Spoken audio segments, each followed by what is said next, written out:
వదులు గౌతమి వాణ్ణి. నోరు మూసుకొనుండు.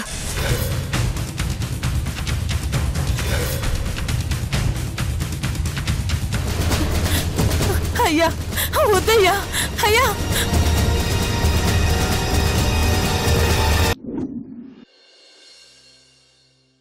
ఏమన్నాడ్రా? ఆ పిల్లని పిలుచుకొచ్చి దానికి పోయినప్పుడు మిమ్మల్ని కొట్టి ఆ అభిగాడు ఏమన్నాడ్రా? అయ్యా ఏమన్నాడు? పిలిచేదానికి పద్ధతులుంటాయి, మీ అయ్యని నేర్చుకోమని.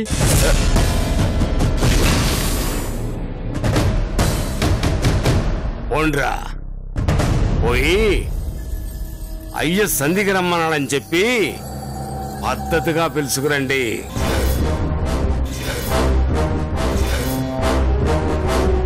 అయ్యా ఏందయ్యా ఇదే? ఆఫ్టర్ ఒక ఆడది, దాని ముందు సింహం లాంటి మీరు తలంచడం ఏందయ్యా?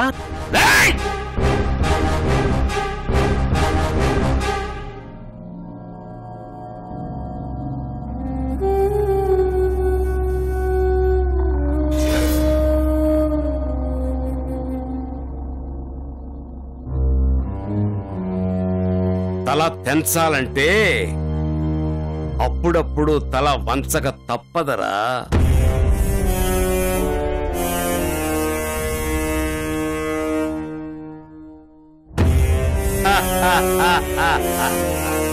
అందుకే నేను కూడా నా పద్ధతిని పంధాన్ని మారుస్తుండా.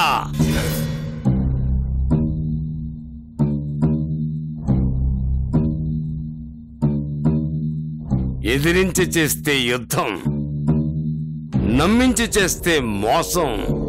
కానీ ఎలాగైనా సరే గెలవాలన్నది ఈ ఓబులన్న సిద్ధాంతం.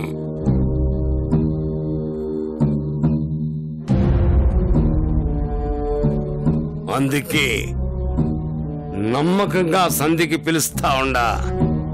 అంతే నమ్మకంగా సందు చూసి వాళ్ళిద్దరికీ సమాధులు కట్టేయబోతుండా.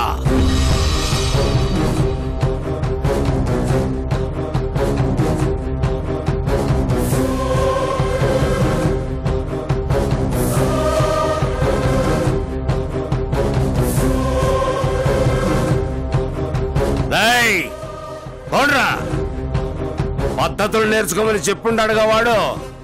నేర్చుకున్నానని చెప్పండి, పద్ధతిగా పిలుస్తున్నానని చెప్పండి. వెళ్ళండి. అట్టగేనయ్యా. వెళ్ళండి.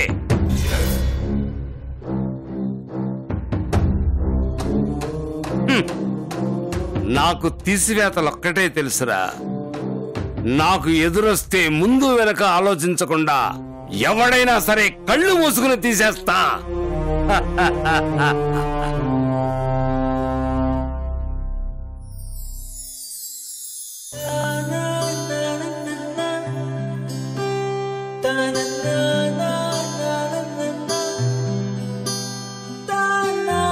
నన్ను ప్రేమిస్తున్నానని చెప్పి పెళ్లి చేసుకుంటానని చెప్పి తీసుకొచ్చి ఇంట్లో పెట్టి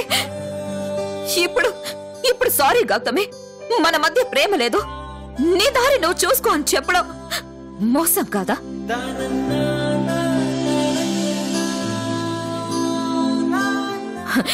ఇక్కడి నుంచి వెళ్ళిపోతే తన లైఫ్ ఏమైపోతుందోనని ఇంతలా ఆలోచిస్తున్నావే. మరి ఇన్ని రోజులు నేను నీకు కాబోయే భార్యనని అందరికీ చెప్పుకొని బ్రతికాను.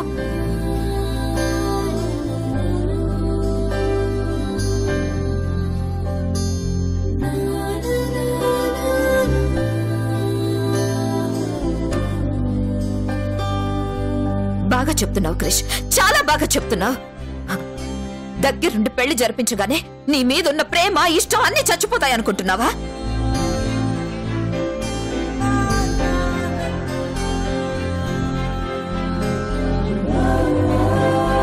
ఒక ఆడపిల్ల మనసులో ప్రేమ పుడితే అది అది ప్రాణం పోయాకే చచ్చిపోతుంది. ఈ విషయం నీకు అర్థం కావట్లేదా?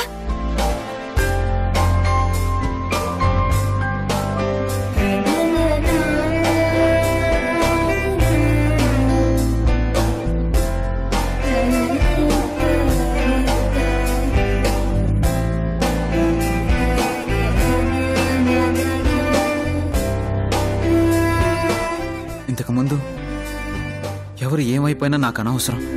వాళ్ళు బాధపడితే నాకేంటి అనుకున్నప్పుడు ఇక్కడ ఏమీ అనిపించేది కాదు. కానీ ఇప్పుడు అందరూ బాగుండాలని కోరుకుంటుంటే మాత్రం ఎందుకింత బాధ కలుగుతుందో అర్థం కావడం లేదు.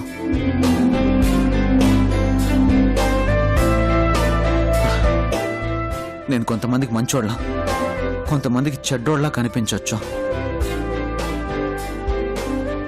ఇన్నాళ్ళు నా వల్ల బాధపడుతున్న మీనాక్షికి దగ్గరవుదాం అనుకున్నందుకు తన దృష్టిలో నేను మంచోడ్నే.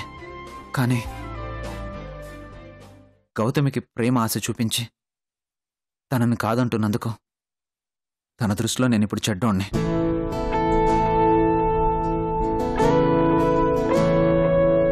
తప్పు చేశాను. ఒక తప్పును సరిదిద్దుకోవడం కోసం మరో తప్పు చేశాను. దీనివల్ల గౌతమి చాలా బాధపడుతుందని తెలుసు. కొన్ని రోజులు గడిస్తే గౌతమి ఈ బాధను మర్చిపోతుంది. కానీ నేను ఈ నిర్ణయం తీసుకోకపోతే జీవితాంతం అందరం బాధపడాల్సి వస్తుంది.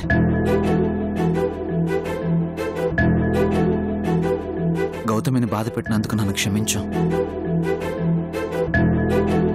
నా నిర్ణయం కరెక్ట్ అనిపిస్తే ఆశీర్వదించు. కానీ అన్నిటికి మించి గౌతమి లైఫ్ బాగుండేలా చూడు. తను లైఫ్ లాంగ్ హ్యాపీగా ఉండేలా చేయి.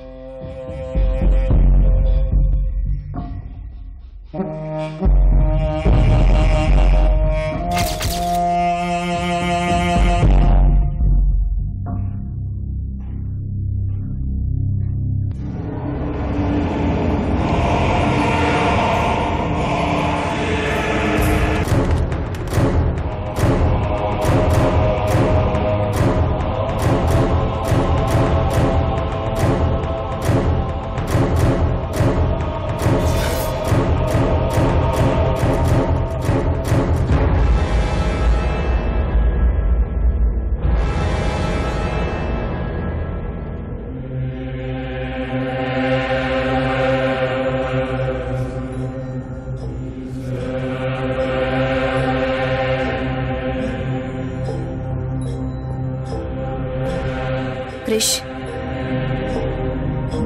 తీసుకో.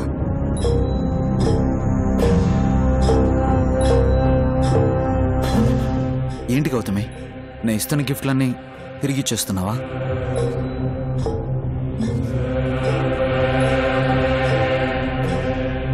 ఇవ్వాలి కదా క్రిష్. ఇవన్నీ మన ప్రేమకి గుర్తుగా నువ్విచ్చిన గిఫ్ట్స్. కానీ అది ప్రేమ కాదని, లేదని తెలిసాక వీటికి విలువ లేదు. నా దగ్గర ఉండటంలో అర్థం లేదు. నిజంగా నేను చాలా హర్ట్ చేశాను. I'm extremely sorry Gautami. నీ బాధలో అర్థం ఉంది, కానీ నా నిర్ణయంలో న్యాయం ఉంది. దాన్ని నువ్వు అర్థం చేసుకుంటావనే నమ్మకంతో ఉన్నాను. కానీ నువ్వు ఇలా చేస్తుంటే ఎంత బాధగా అనిపిస్తుందో తెలుసా? అర్థం చేసుకున్నాను కాబట్టే, నువ్వు బాగుండాలని కోరుకుంటున్నాను కాబట్టే ఇలా చేస్తున్నాను క్రిష్.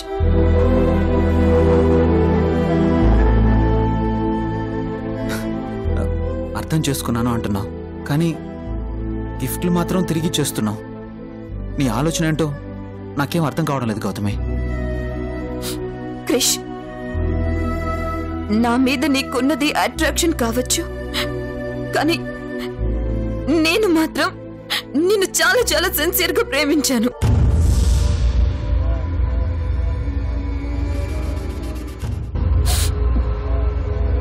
ఒక మనిషిని మనం సిన్సియర్గా ప్రేమిస్తే ఆ వ్యక్తి మనతో ఉన్నా దూరంగా ఉన్నా సరే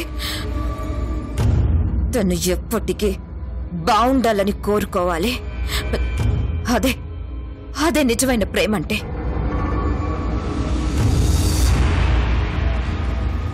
నాలో ఉన్నది ఆ ప్రేమే క్రిష్. మరి నువ్వు బాగుండాలని కోరుకోకుండా ఎలా ఉంటాను చెప్పు?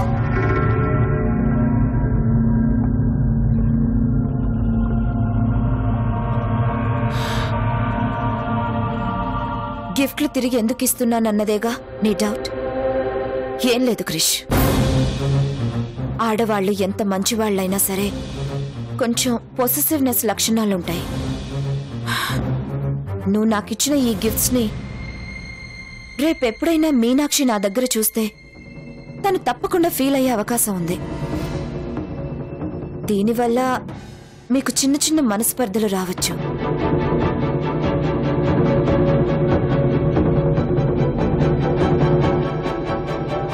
మీనాక్షి చాలా చాలా మంచిది. అంత మంచి అమ్మాయిని నువ్వు ప్రేమిస్తున్నావు. మీరిద్దరూ లైఫ్ లాంగ్ హ్యాపీగా ఉండాలి. నా వల్ల మీ మధ్య పొరపాటును కూడా ఏ చిన్న తేడా రాకూడదని కోరుకుంటున్నాను. అందుకే వీటిని తిరిగి ఇచ్చేస్తున్నాను.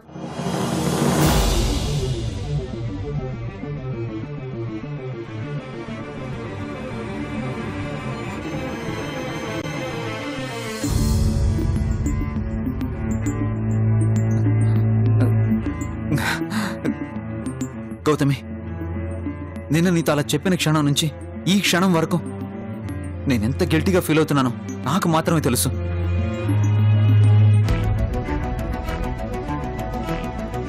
నీకెలా నచ్చ చెప్పాలో తెలియక, నీలోని బాధని ఎలా పోగొట్టాలో అర్థం కాక, నువ్వెలా రియాక్ట్ అవుతావో తెలుసుకోలేక నాలో నేనే నరకం అనుభవించాను. కానీ నీ మాటలతో వాటన్నిటినీ పోగొట్టేశావు.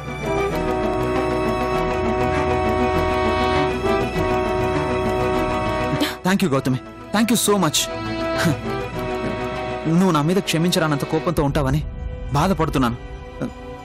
ఇంత బాగా అర్థం చేసుకున్నందుకు really thank you so much Gautami. Life అంటే రాజీ పడ్డం మాత్రమే కాదు క్రిష్, ప్రాక్టికల్ గా ఆలోచించడం కూడా.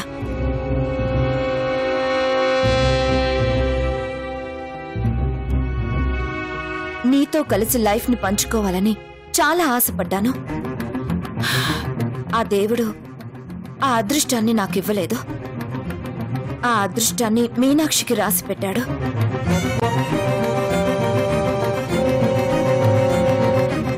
నీతో నా ప్రయాణం ఇంతవరకే అని ప్రాక్టికల్ గా ఆలోచించానే తప్ప కోపాలు ద్వేషాలు పెంచుకుని ఏం సాధిస్తాం చెప్పు?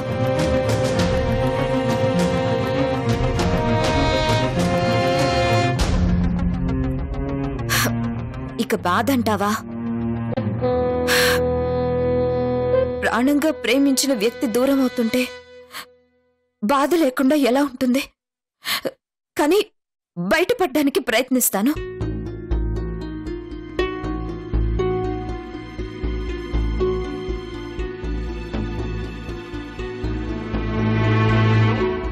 నిన్నిలా నమ్మించి స్లో పాయిజన్లా నీ ప్రేమని పాతేస్తాన్రా. ఏదేమైనా మీ ఇద్దరు బాగుండాలి, సంతోషంగా ఉండాలి. ఇదే నేను కోరుకునేది.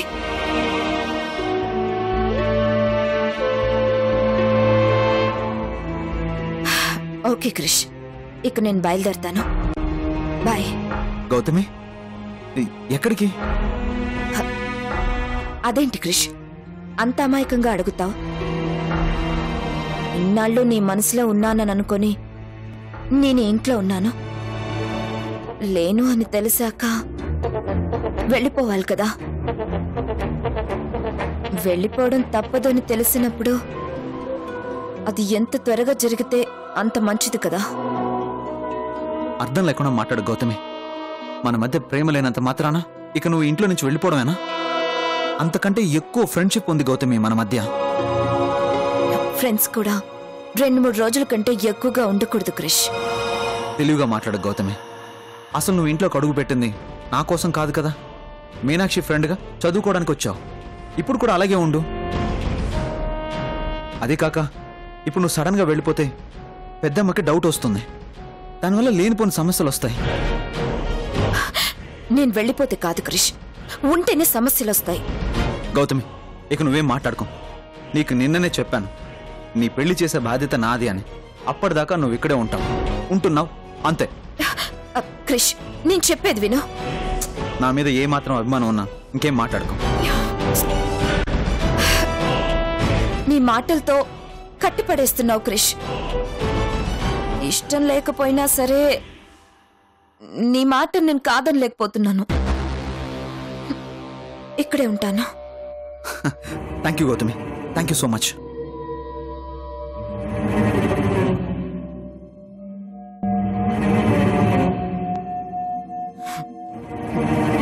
నీతో ఈ మాట అనిపించడం కోసమేరా ఈ నాటకం ఆడింది. ఏంట్రా, ఫ్రెండ్లా ఉండాలా? పక్కలో తాచుపాములా ఉంటాన్రా. కాటేసి కాటికి పంపిస్తాను, రెడీగా ఉండు.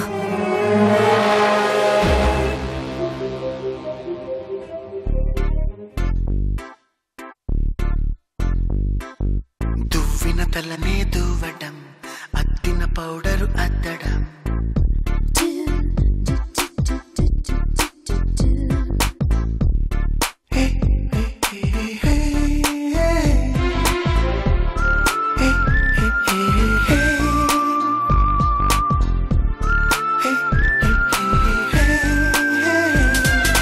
దువ్విన తలనే దువ్వడం, అద్దిన పౌడరు అద్దడం, అద్దం బదలకపోవడం, అందానికి మెరుగులు దిద్దడం, నడిచి నడిచి ఆగడం, ఆగి ఆగి నవ్వడం, ఉండి ఉండి అరవడం, తెగ అరిచి చుట్టూ చూడడం, ఇన్ని మార్పులకు కారణం ఏమై ఉంటుందో. నేను మాణిక్యాన్ని మాట్లాడుతున్నాను డాక్టర్. అస్సలు ఆకలేట్లేదు డాక్టర్. టిఫిను 3 ఇడ్లీలు 6 వడలు 9 దోశలు తిన్నాను డాక్టర్. ఇప్పుడు కాదు డాక్టర్, అప్పుడెప్పుడో గంట క్రితం తిన్నాను డాక్టర్. అలాగే డాక్టర్, అలాగే.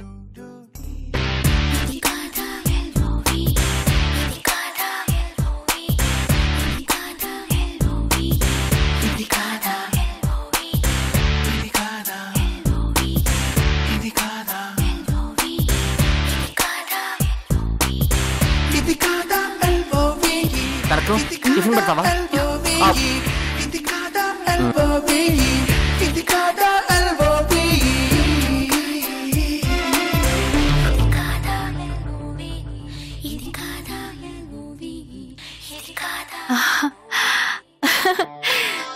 నా కన్నయ్యే.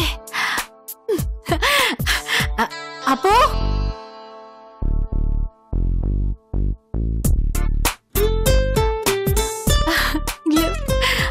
అక్కడ చూడు.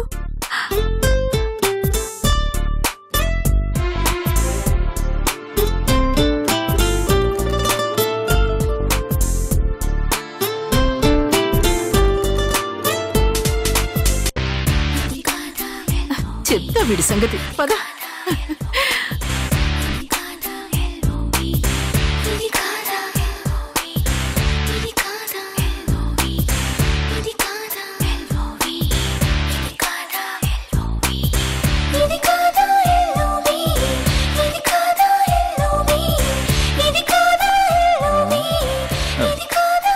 బాబాయ్, సెల్ఫీ, స్మైల్. సారీగా నవ్వు బాబాయ్. కన్నయ్య, సొన్నా రండి, సెల్ఫీ, స్మైల్.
వస్తారా? కావాలి. జింక పిల్ల ఎంత ఎగిరెగిరి పడ్డా చివరికి పులి నోటికి బలవ్వాల్సిందేరా.